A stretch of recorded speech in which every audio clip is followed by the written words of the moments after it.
The film opens in a terrifying future where a deadly new virus suddenly erupts, turning infected humans into savage, intelligent zombies known as ferals. To reach a safe camp, a mother grabs her 2 children and tries to flee, but a feral lunges from nowhere, knocks the family down and tears them apart. Young Abigail hides beneath a car and watches her family die. Soon her mother's body starts twitching non-stop, then crawls toward her little brother. Abigail realizes that in this apocalyptic world she cannot survive alone, and the man in front of her, Cassius, does not seem like a bad person. 10 years pass quickly.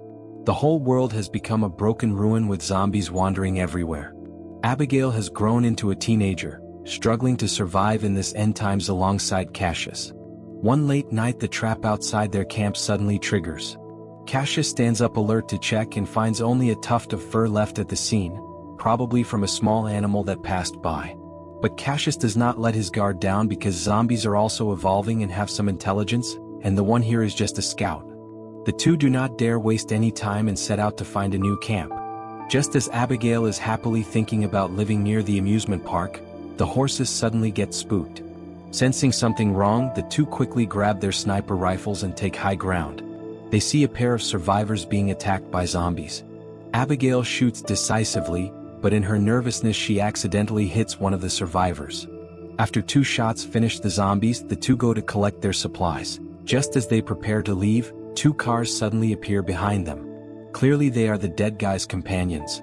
In the end times people's hearts are the hardest to read, and although Abigail tries hard to explain it was an accident, the current situation looks more like a murder and robbery scene. Just as both sides are tense and ready to clash, sudden roars echo all around. Countless zombies surge in like a tidal wave from every direction. The crowd panics instantly, everyone fends for themselves, and soon the zombies break through the line, causing heavy casualties. Even the opposing leader dies. But luckily Abigail and Cassius work in perfect sync, constantly taking down zombies. However, human stamina has its limits after all. Cassius rushes to a nearby car, then picks up Abigail and the couple, and quickly leaves the battlefield. Cassius plans to escort the couple to their camp first, but the car suddenly breaks down halfway. The 4 grab their supplies and radio and hike toward the camp. That night the group finds an old abandoned house to spend the night. But late at night heavy rain starts outside, and zombies, following the scent, rush toward the group fast.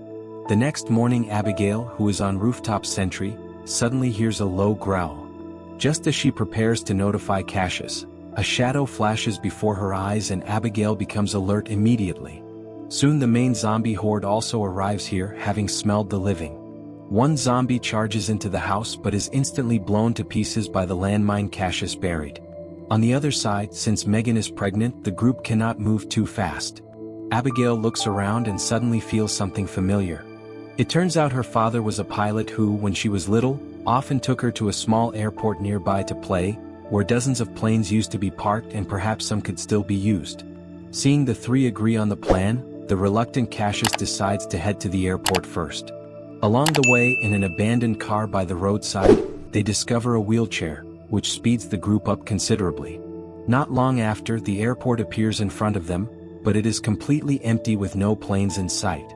Just as everyone falls into despair, Abigail suddenly notices her father's hangar door is closed tight. So she pries open the lock, and the next second a small jet appears before everyone. Luckily David, a civilian engineer, is with them and the hangar has plenty of parts, so the plane is handed to him to repair. Cassius takes Abigail to patrol nearby to prevent zombies from getting close, but suddenly a roar comes from the woods. The two rush to the plane. Fortunately David has already fixed the plane, and everyone hurries into the cabin. But because it has not been started for so many years, the plane's performance has declined severely. Seeing the zombies behind about to catch up, Abigail pulls the engine power to full while Cassius shoots zombies non-stop. Finally, as Abigail pulls the control stick, the plane rises smoothly into the air.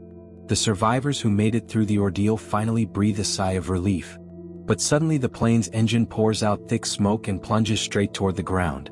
Luckily it is just a scare and everyone only suffers minor injuries. Now it will take 2 more days to reach the camp, so the group decides to rest one night at this abandoned train station. But late at night David quietly goes to one car, picks up a gun, aims it at his own head, yet cannot pull the trigger for a long time. It turns out his leg was bitten by a zombie long ago.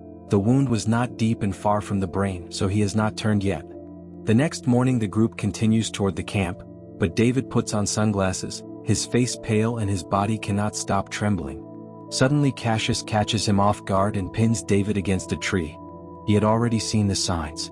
Die with dignity or turn into a zombie and be shot by him. Cassius leaves the choice to David. Just then Abigail's call comes. She has found a small cabin in the woods with lights flickering inside. Cassius carefully goes forward to check but suddenly hears, "Who are you and what he wants?" Abigail steps forward, says they mean no harm, and that there is a pregnant woman who needs help. Only then does the door open. The man dares not relax his vigilance. After confirming that they have unloaded all weapons, he invites everyone into the house. The man is named George, an engineering professor whose skills have been fully put to use in the end times.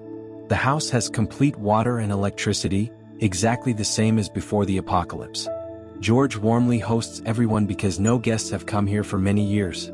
Cassius also completely lowers his guard, but only David quietly goes to the bathroom. Time left for him is running out. But when he returns to the living room, he finds the others have all fallen asleep on the sofa. Clearly the drinks they just drank were drugged.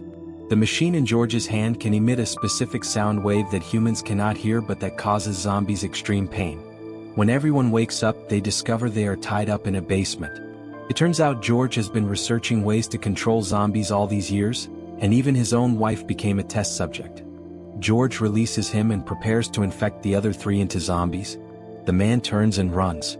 David summons his last bit of sanity, yanks hard and breaks the rope.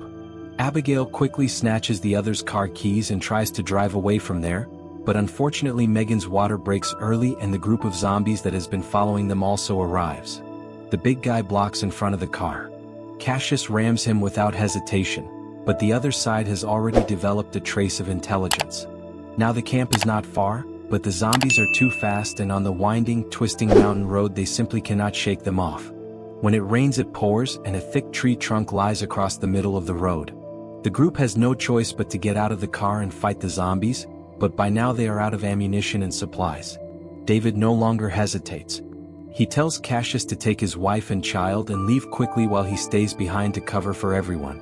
On the other side Cassius carries Megan and runs desperately with the camp already in sight. Abigail shouts loudly for help and finally draws the camp's attention as the zombies are already right there. The other zombies, seeing the situation, have no choice but to follow the big guy and hurriedly leave. After settling Megan, Cassius realizes that their camp is built on several passenger ships, which is why it can withstand zombie attacks. Abigail instantly falls in love with the place, but Cassius prepares to leave first thing the next morning. He had already noticed that quite a few men on the ship look at Abigail with bad intentions. Clearly in the end times human nature easily breeds evil. The two therefore have a heated argument. Meanwhile, although Megan has given birth to the child, her body is too weak and she has now reached her limit. From the days they spent together she realizes Cassius is a person worth trusting, so she hands the baby to Cassius and hopes he can raise the child the same way he raised Abigail. Late at night the young people in the camp begin a wild party. At the party Abigail is drawn to a boy. The boy takes her to the ship cabin and then explains that if the camp really cannot withstand a zombie attack, the leader will press the button, the explosives buried in the ship's hull will detonate and take the zombies down with everything, while they will escape early through the secret tunnel under the ship. The next morning the men fish in the river as usual, but an uninvited guest suddenly arrives. Soon the zombies, under George's command, climb onto the ship. The patrolling soldiers have not yet reacted before they are tackled to the ground by zombies. Countless zombies rush onto the ship. Caught off guard, the survivors on the ship are quickly slaughtered. Cassius anxiously searches for Abigail's figure. At the same time Abigail and the boy direct everyone to escape to the ship bottom tunnel, but the number of zombies is really too many and even the captain's area falls. Abigail keeps clearing zombies non-stop while also searching for Cassius's figure, but the whole camp has already become a hellish scene. With no time to waste, they hurry toward the ship bottom tunnel, but George suddenly appears and knocks Abigail to the ground.